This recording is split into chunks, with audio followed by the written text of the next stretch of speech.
Welcome back to Veil of Night. I'm your host. Tonight's account is a heavy one. It was sent to us by a woman named Sarah. She reached out via email last month, and it took a few follow-up conversations before she felt comfortable letting me share this. Sarah is currently living in a quiet coastal town in the UK, trying to find some semblance of peace after what happened 3 years ago. She asked me to change the names of the ship and her late husband to protect their privacy, but she wanted this story out there.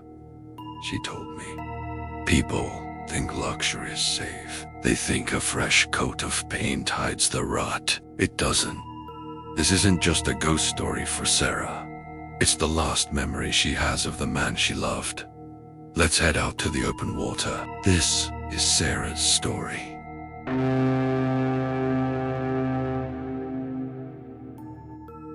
I still can't look at the ocean. Even the sound of waves hitting the shore makes my chest tighten. It was 2023. Mark and I were celebrating our 10th anniversary.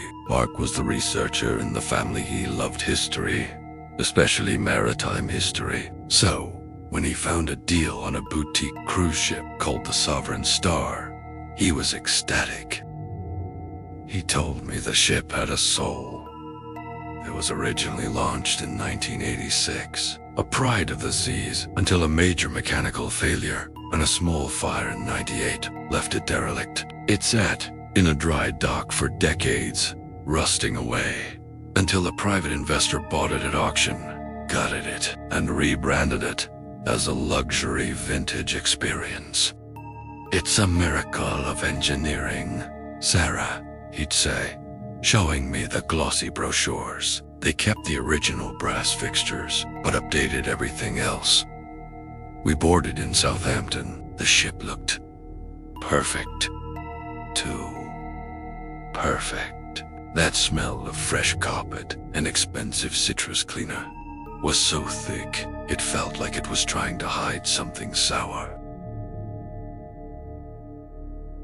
The first 2 days were fine, but on the third night, as we reached deeper water, the atmosphere shifted. We were in cabin 312, deck 4. Around 2 a.m., I woke up because the room was freezing. Not a sea turned up too high cold. It was a damp, heavy cold that felt like wet wool against my skin. I reached over to Mark, but his side of the bed was empty. I sat up, squinting in the dark.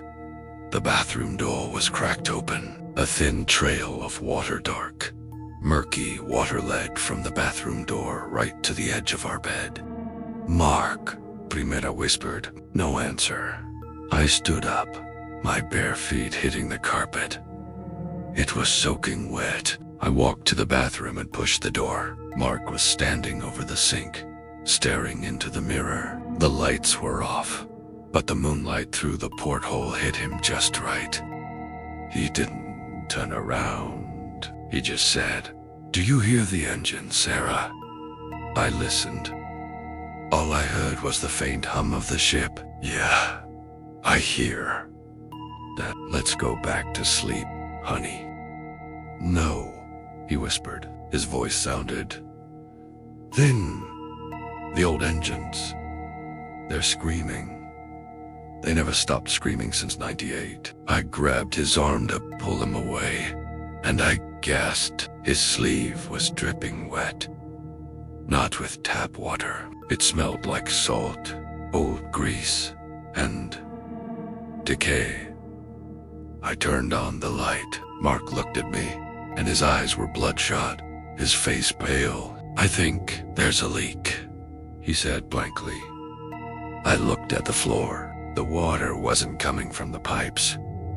It was seeping up through the floorboards. Thick, black, sludge. I called maintenance, but they told me everything was fine on their monitors. They sent a steward up, a young guy who looked exhausted. By the time he got there, The water was gone. The carpet was dry. I felt like a fool. Mark just sat on the bed, staring at the wall, not saying a word. The next evening was the gala dinner. Mark didn't want to go, but I begged him. I thought he just had seasickness or a fever. As we walked down the grand staircase, the ship groaned, a deep metallic shriek that vibrated in my teeth. Everyone stopped. The chandeliers shook. Then the lights flickered and died. In the pitch black, I held Mark's hand. It was ice cold. "Mark, stay close," I said. Then I heard it, a sound that didn't belong on a luxury cruise. The sound of heavy, rhythmic thudding, like boots on metal, and a wet, dragging noise. Slosh, drug, slosh, drug. A voice whispered right into my ear. It wasn't Mark. It was a wet, gurgling sound that shaped words. The hull is still broken. The emergency lights kicked in a dim, sickly red. I looked to my side. Mark wasn't there. I looked down the stairs. Primera, sa, W, Jaime. He was walking no.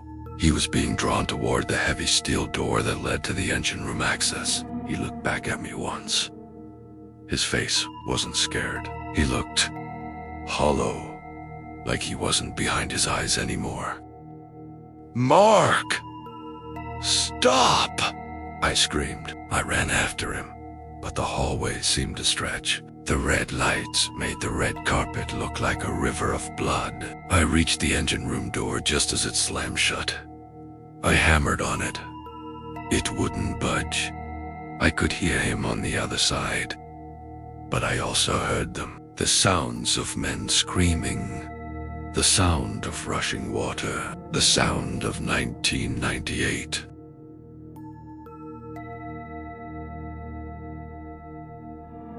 When the crew finally forced the door open 10 minutes later, the room was empty. Just a drop-off into the lower mechanical bay. The lead engineer told me it was impossible for Mark to be in there.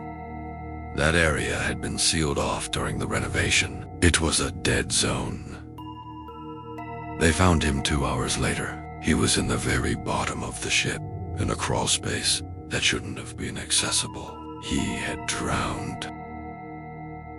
The investigators were baffled. There was only 2 inches of water in that compartment. They said he must have had a seizure and fallen face down. But I saw the body before they made me leave.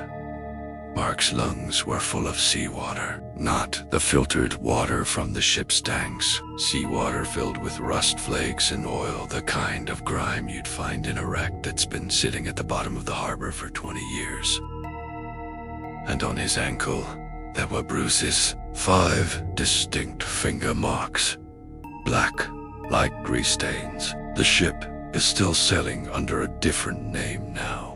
The owner made sure the accident was buried in the papers, but sometimes, when I'm lying in bed in the middle of the night, I can still hear that metallic shriek. I think that ship didn't want to be rescued. It wanted to stay dead, and it wanted someone to stay down there with it.